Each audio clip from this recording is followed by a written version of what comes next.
चलो welcome friends. आज આપણે ભણવું છે ચેપ્ટર 12 સુરેખ આયોજન લિનિયર પ્રોગ્રામિંગ અને એમાં આજે આપણે કુટ પ્રશ્નો કરવા છે, પ્રોબ્લેમ્સ સોલ્વ કરવા છે।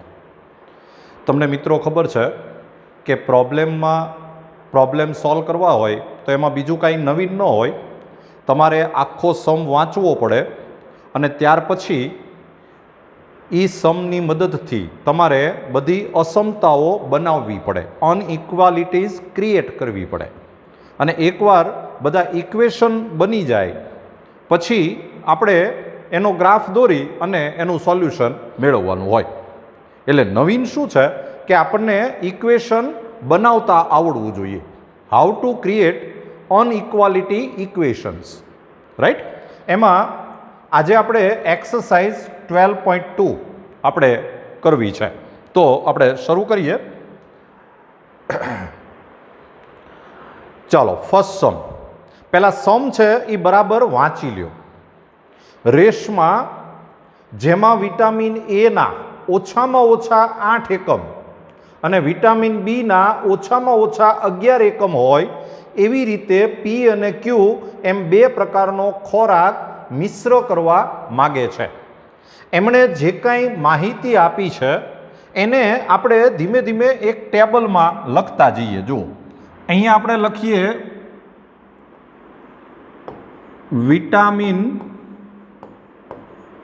એ, અહીંયા લખીએ આપણે વિટામિન બી, રાઈટ। આ જે છે એ વિટામિન એ, અહીંયા લખ્યું છે આપણે વિટામિન બી। હવે જે આપણી પાસે માહિતી છે એ આપણે એક ટેબલની અંદર લખતા જઈએ, એટલે પછી તમારે આખો સમ વાંચવો ન પડે।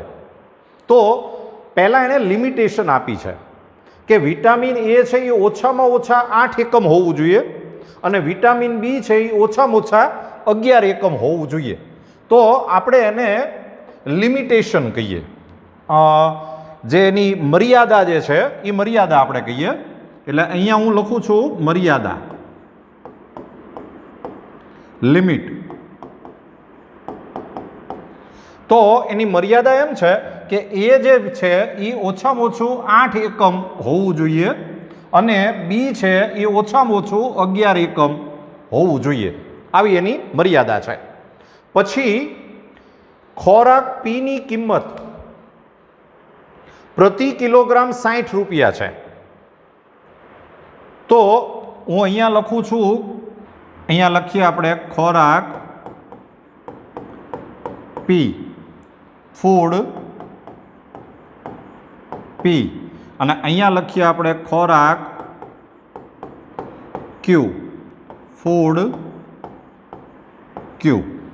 હવે અહીંયા આપણે કિંમત એવું એક વધારાનું લખ્યું છે, ખોરાક પી છે એની પ્રતિ કિલોગ્રામ કિંમત છે એ 60 રૂપિયા છે, એટલે 60 રૂપીઝ, અને ખોરાક ક્યુની કિંમત છે એ 80 રૂપિયા છે, 80 રૂપીઝ।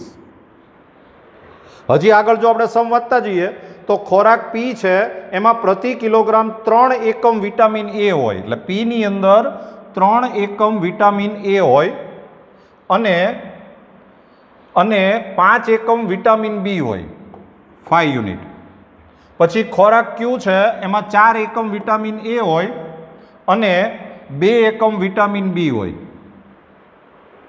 અને તમારે આ મિશ્રણની ન્યૂનતમ કિંમત શોધવાની છે।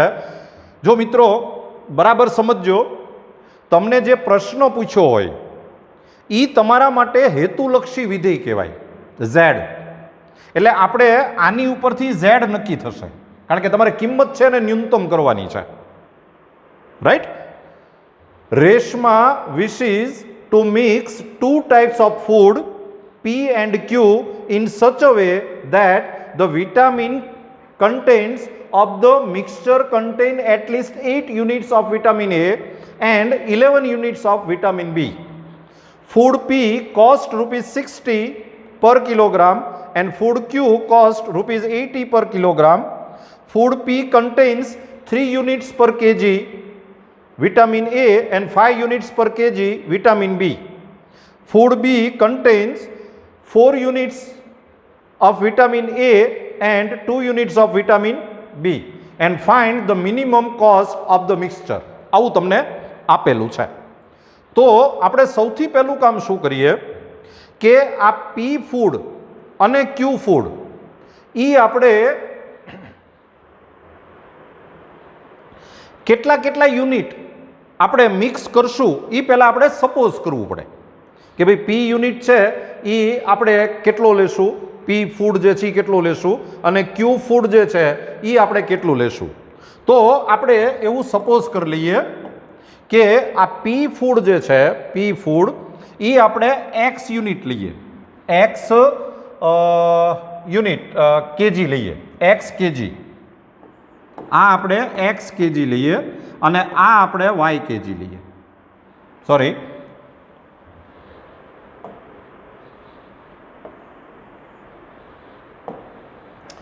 આપણે ફૂડ P એ X કેજી લઈએ અને ફૂડ Q છે એ આપણે Y કેજી લઈએ. આ આપણે કેજીમાં લીધેલું છે, કિલોગ્રામ. તો હવે મિત્રો આ જે કંઈ તમને સમ આપ્યો છે એની ઉપરથી આપણે ઇક્વેશન બનાવવાના છે. ચાલો સૌથી પહેલાં X જે છે એ નંબર ઓફ કેજી છે, નંબર ઓફ કેજી. એટલે તમને એટલી તો ખબર પડશે જ કે પહેલું ઇક્વેશન શું બને કે X greater than or equal two 0 જ હોય. બીજું થાય Y greater than or equal two 0 જ હોય.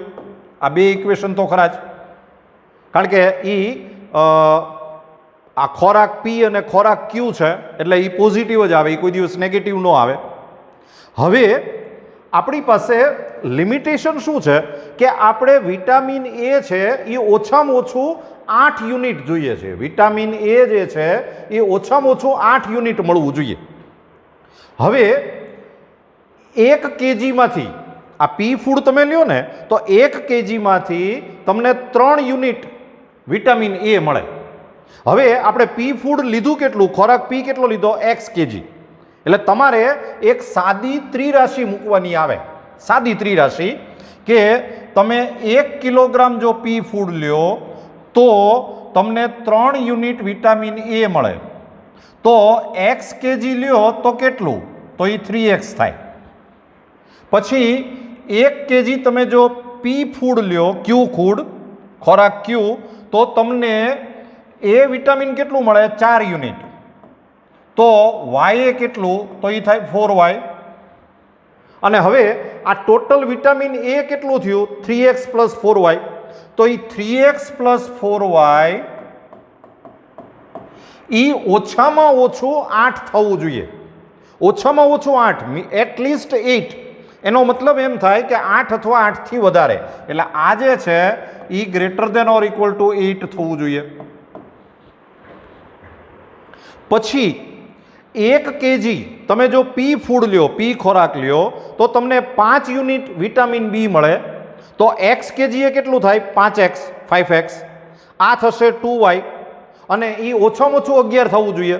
તો બીજું ઇક્વેશન બને 5X plus 2Y greater than or equal two 11. મિત્રો બરાબર યાદ રાખજો, આ જે મર્યાદા હોય એની ઉપરથી જો સમતા બને, આ જે લિમિટેશન આપી હોય ને એની ઉપરથી જો સમતા બને, તો 3X plus 4Y greater than or equal to 8 થવું જોઈએ. 5X plus 2Y greater than or equal two 11 થવું જોઈએ. અને આ બધી શરતોનું પાલન થાય એટલા કેજી તમારે ફૂડ P અને ફૂડ Q લેવું જોઈએ. બરાબર. હવે વાત આવે છે હેતુલક્ષી વિધેય Z. તો Z છે એ હંમેશા પ્રશ્ન ઉપરથી મળે. તમારે ન્યૂનતમ શું કરવાનું છે કે મહત્તમ શું કરવાનું છે એના આધારે તમને Z મળે. તો Z ઇઝ ઇક્વલ ટુ તમારે ન્યૂનતમ શું કરવાનું છે, કિંમત. તો 1 કેજી જે P ફૂડ લ્યો એની કિંમત 60 રૂપિયા છે. 1 કેજી તમે P ફૂડ લ્યો તો એની કિંમત 60 રૂપિયા. તો X કેજીની કિંમત કેટલી થાય, 60X. 60X. અને Q ફૂડની વેલ્યુ કેટલી થશે, 80Y. લ્યો, આ તમારે ન્યૂનતમ કરવાનું છે, ઓછામાં ઓછું કરવાનું છે. એટલે આ તમારો ઝેડ થઈ ગયો. તો મિત્રો આ પહેલો સમ જે છે એની આ અસમતા થઈ અને તમારે આ ઝેડ છે એ મિનિમમ થાય એવા એક્સ અને વાય શોધવાના છે. અને એના માટે હવે તમને ખબર છે કે આપણે ગ્રાફ દોરવો પડે. તો પહેલાં તો આ ઇક્વેશન બરાબર જોઈ લ્યો, આ તમને બરાબર સમજાવવા જોઈએ. રાઈટ?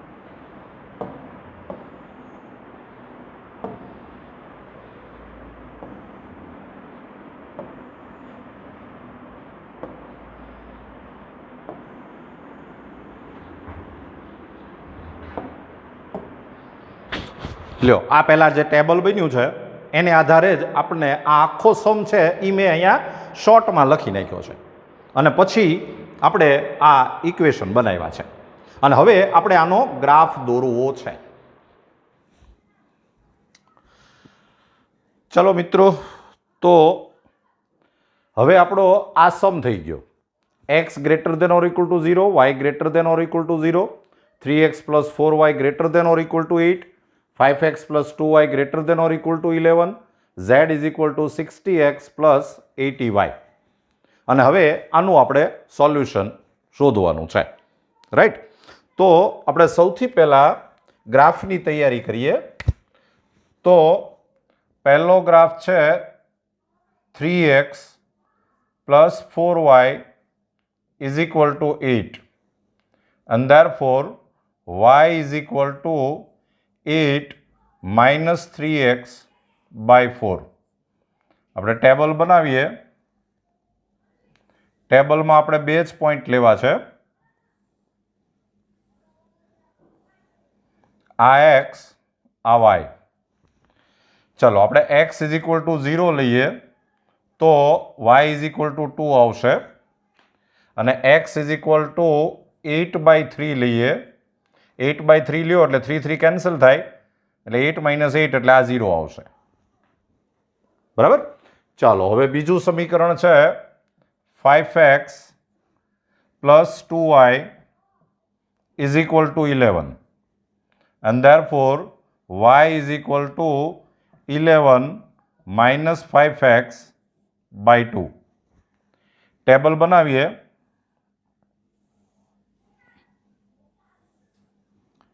તો આ x, આ y. x is equal to 0 લ્યો એટલે y is equal to 11 by 2 આવશે. 11 by 2 એટલે 5.5 થયું. પછી અહીંયા આપણે x is equal to 11 by 5 લઈએ તો y is equal to 0 આવશે. આ 11 by 5 એટલે 2.2 થયું કહેવાય. રાઈટ? તો હવે આપણે ગ્રાફ દોરવાની શરૂઆત કરીએ. તો આપણે પહેલો ગ્રાફ જો દોરીએ તો x is equal to 0 તો y is equal to 2 એટલે પોઈન્ટ આ આવશે. પછી x is equal to 8 by 3. આ 8 by 3 એટલે 3 2 ઝા 6, 2 3 6 ઝા એટલે લગભગ 2.6 જેવું કહેવાય. 2.6. તો x is equal to 2.6 ત્યારે y is equal to 0 એ લગભગ અહીંયા ક્યાંક આવશે. અહીંયા ક્યાંક. અને આમાંથી પસાર થતી રેખા જો તમે દોરશો તો એ રેખા આમ આવશે.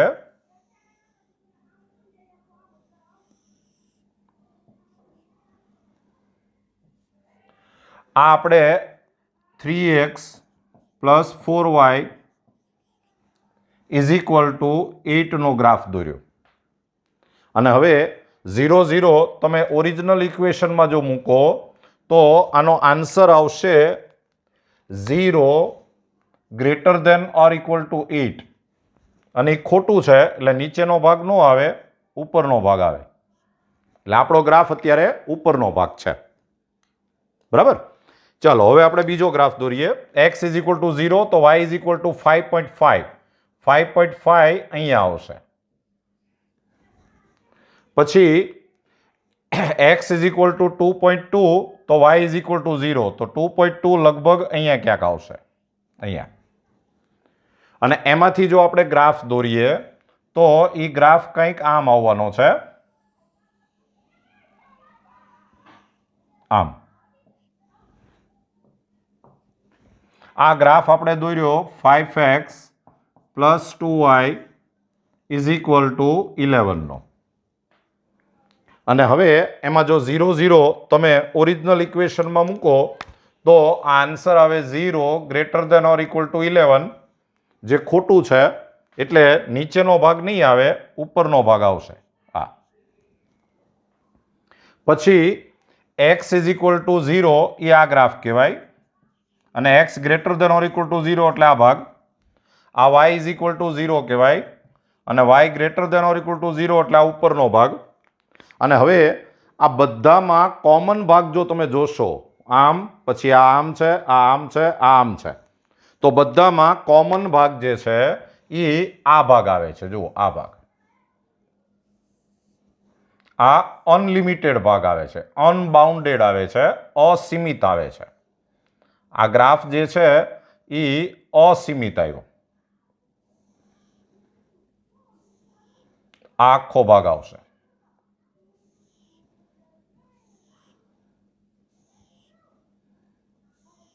આમ. હજી જો આપણે ઊભી લાઈન દોરવી હોય તો આ બધો આખો ગ્રાફ છે.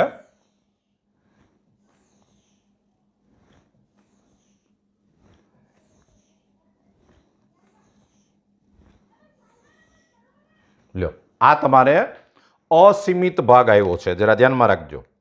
આ જે ગ્રાફ આવ્યો છે એ અસીમિત છે. અને અસીમિત હોય ત્યારે, અનબાઉન્ડેડ, ત્યારે પણ તમારે આ ટેબલ તો બનાવવું જ પડે.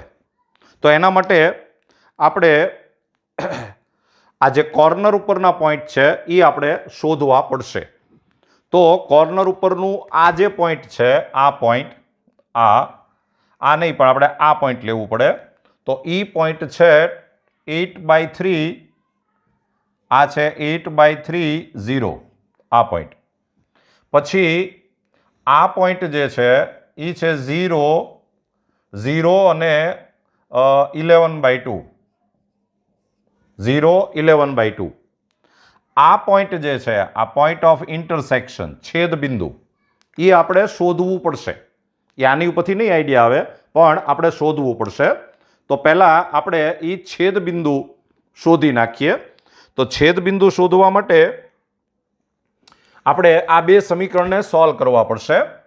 આ 3x plus 4y minus 8 is equal two 0, આ એક ઇક્વેશન. બીજું છે 5x plus 2y minus 11 is equal two 0.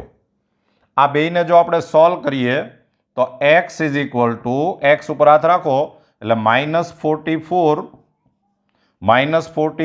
Plus 16 અપન constant ઉપર હાથ રાખો તો આ થાય 6 માઇનસ 20.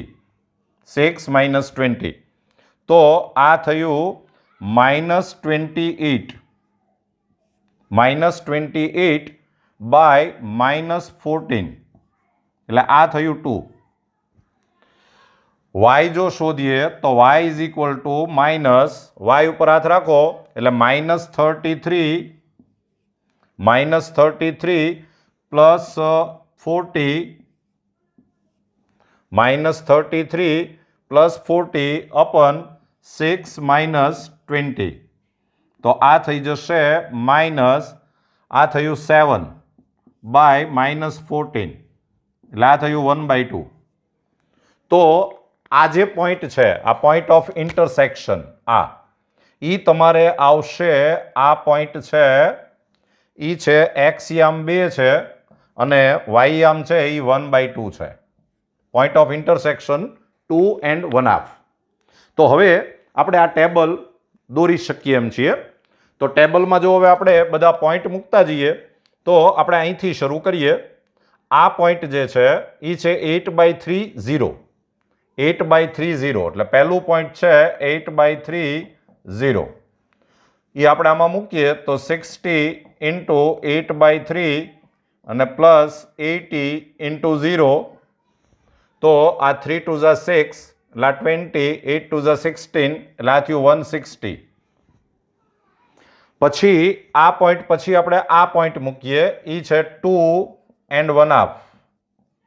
તો 60 ઇન્ટુ 2 પ્લસ 80 ઇન્ટુ 1/2. તો આ 120 થયું, આ 40 થયું. તો 120 અને 40 એટલે આ પણ થયું 160.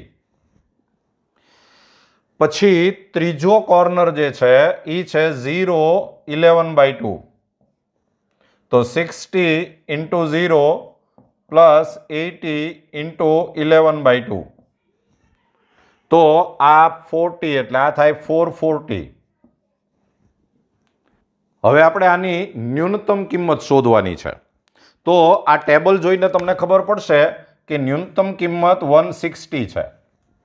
તો એ 160 હોઈ શકે, હજી છે એમ નહીં, કારણ કે આ અસીમિત ભાગ છે એટલે. તો હજી આપણે એક ગ્રાફ દોરવો પડશે, અને એ ગ્રાફ દોરવા માટે તમારે જરૂર પડશે, જો ઝેડ આપ્યું છે 60x પ્લસ 80y. પછી આપણે ન્યૂનતમ કિંમત શોધવાની છે, મિનિમમ. તો અહીંયા લેસ ધેન આવે, અને અહીંયા જે મિનિમમ વેલ્યુ આવી હોય એ આપણે અહીંયા મૂકવાની આવે 160. આમાંથી આપણે જો 20 કોમન લઈ લઈએ તો આ થઈ જાય 3x plus 4y less than 3x plus 4y. એમાંથી 20 કોમન લ્યો એટલે લેસ ધેન 8 થયું. 3x plus 4y less than 8. તો હવે આપણે ગ્રાફ દોરવો પડે 3x plus 4y is equal to 8 નો. તો 3x plus 4y is equal to 8 નો ગ્રાફ આપણે ઓલરેડી દોરેલો છે, પણ આપણે અહીંયા લેસ ધેન છે એટલે આપણે આને ખાલી ડોટેડ કરવાનો રહેશે. એટલે આ જ ગ્રાફ આવશે, પણ ડોટેડ કરવાનો. એટલે હું આની ઉપર જ અહીંયા ડોટેડ કરી નાખું છું. આ આપણે ડોટેડ ગ્રાફ દોર્યો. અને હવે 0 0 તમે આ ઓરિજિનલમાં મૂકશો તો આ થાય 0 લેસ ધેન 8, અને એ સાચું આવ્યું. એટલે આપણો આલેખ જે છે એ નીચેનો ભાગ છે. આપણો આલેખ જે છે એ નીચેનો ભાગ છે, આ ભાગ છે. આ નીચેનો ભાગ આવ્યો. અને હવે મિત્રો તમને નિયમની ખબર હશે કે પહેલા જે પ્રદેશ આવ્યો હતો અને અત્યારે જે આપણે સોલ્યુશન આવ્યું, એ બેનો ઇન્ટરસેક્શન ખાલી ગણ થાય છે. તમે જુઓ, નલ સેટ થાય છે. એટલે છેદગણ જે છે એ ખાલી ગણ થયું. છેદગણ is equal to null set આવ્યું. અને છેદગણ જો નલ સેટ આવે તો આપણે એમ કહી શકીએ કે મિનિમમ કિંમત આ જે 160 હોઈ શકે આપણે કહેતા હતા એ એકચ્યુઅલી છે. એટલે હવે આપણે આન્સર આમ લખી શકીએ કે આની ન્યૂનતમ કિંમત, આ જે કાંઈ આપણો સમ હતો એની ન્યૂનતમ કિંમત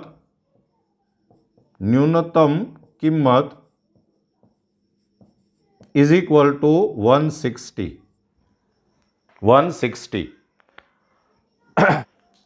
આમાં આપણને પૂછ્યું નથી, ખાલી આપણને ન્યૂનતમ કિંમત જ પૂછી છે, એટલે એ તો આન્સર આવી ગયો. પણ ખોરાક P જે છે એ આપણે 2 લેવો જોઈએ, અને ખોરાક Q છે એ 1/2 લેવું જોઈએ. આમાં પૂછ્યું નથી, પણ પૂછ્યું હોય તો આપણે એવો આન્સર આપી શકીએ. રાઈટ? જોઈ લેજો.